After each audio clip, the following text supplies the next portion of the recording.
Enquanto os russos procuram evitar que armas e munições cheguem aos ucranianos, armas e munições do Ocidente, autoridades mundiais fazem alertas contra a utilização de um arsenal cada vez mais perigoso pelo exército de Vladimir Putin. À medida que o combate contra um inimigo tido como inferior se alonga, o mundo se pergunta: o que os russos ainda podem fazer?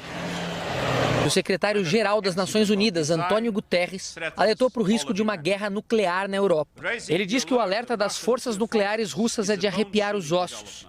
E a perspectiva de um conflito nuclear, antes impensável, agora está de volta ao reino das possibilidades.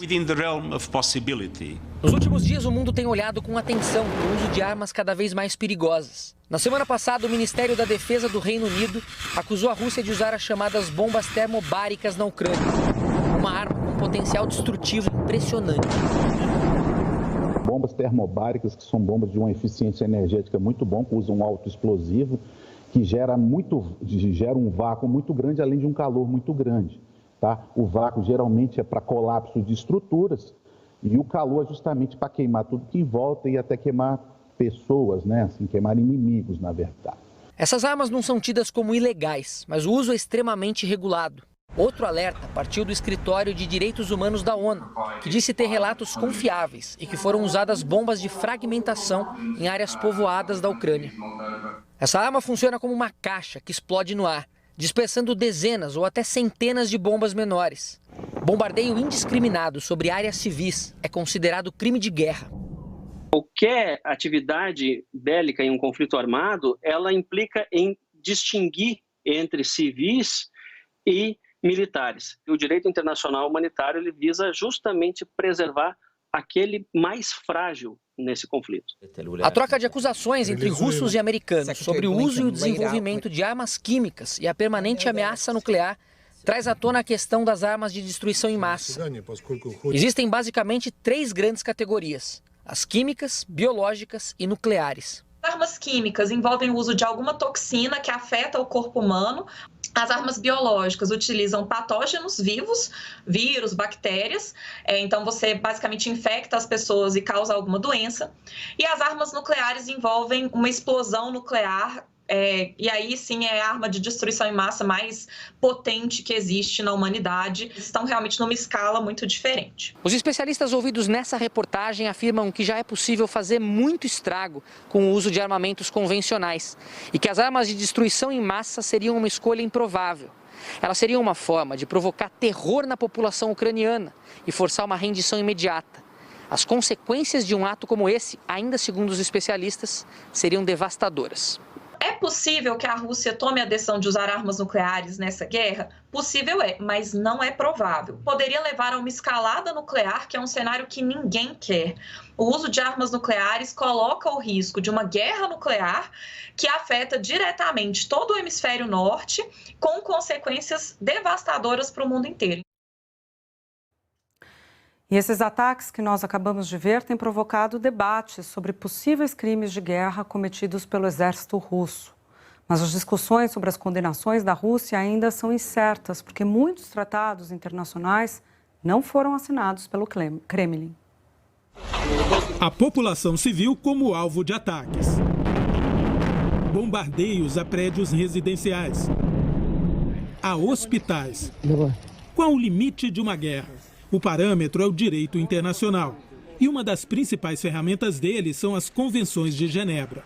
A primeira delas foi adotada em 1864, por causa do aumento do poder de destruição das armas. Não é coincidência que nesta época surgiu a metralhadora Gatling, que pode disparar várias rodadas de tiros e causar sofrimento humano significativo. Explica o diretor do Centro de Direito da Universidade de Hong Kong, Gregory Gordon. 4 tratados foram adotados, prevendo a proteção de instalações hospitalares, doentes, feridos e todos os civis. Alexandre Daniele é veterano de guerra dos Estados Unidos. Ele atuou no Afeganistão em 2010 e 2011 como fuzileiro naval e disse que os soldados são treinados para evitar os crimes de guerra. São aulas teóricas, o soldado da maioria dos países tem essas aulas, né? O exército russo, as forças armadas russas, por ser tão tão forte, com certeza eles sabem o que é as leis de uma guerra e eles não estão cumprindo. O foco de um tratado de crime de guerra é para que a população não sofra. A representante do Alto Comissariado dos Direitos Humanos da ONU disse ao Conselho de Segurança que recebeu relatórios confiáveis sobre o uso de bombas de fragmentação pelas forças russas, inclusive em áreas povoadas. O Tribunal Penal Internacional já começou uma investigação sobre as denúncias de que as forças russas estariam cometendo violações. As convenções de Genebra de 1949 foram ratificadas por todos os países integrantes das Nações Unidas, mas outros protocolos e tratados do direito humanitário internacional não. Por isso, o resultado de um eventual julgamento e as consequências das denúncias contra a Rússia, por exemplo, ainda são incertos. A própria definição do que será considerado crime de guerra vai depender de investigações e interpretações da lei.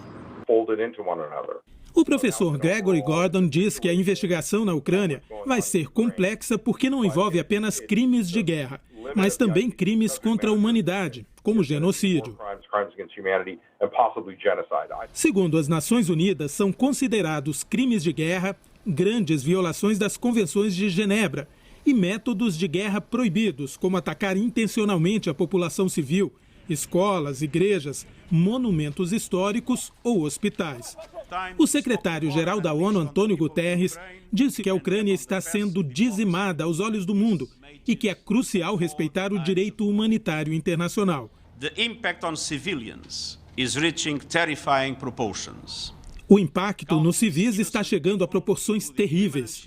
Guterres lembrou que pessoas inocentes, incluindo mulheres e crianças, estão sendo assassinadas.